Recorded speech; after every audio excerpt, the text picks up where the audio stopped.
स्वयंपाकघरातील नियम. 1. स्वयंपाकघर नेहमी साफ, स्वच्छ आणि नीटनेटके ठेवावे. 2. खाल्ल्यानंतर ताटात हात धुवू नका. 3. प्लेटमध्ये उष्टे अन्न कधीही सोडू नये. 4. स्वयंपाकघरातील नळातून पाणी टपकणे हे आर्थिक नुकसानीचे लक्षण आहे. 5. आठवड्यातून एकदा समुद्राच्या मिठाने स्वयंपाकघर पुसल्याने घरात शांतता येते. 6. तुटलेली भांडी स्वयंपाकघरात ठेवू नये.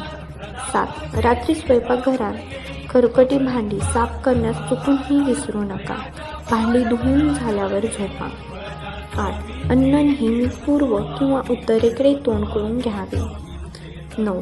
जेवण झाल्यावर प्लेट टेबलावर तशीच कधी ठेवू नका. 10. जेवणाचे ताट कधीही एका हाताने धरू नये. असे केल्याने अन्नप्रेत योनीत जाते. 11. स्वयंपाकघरात बसून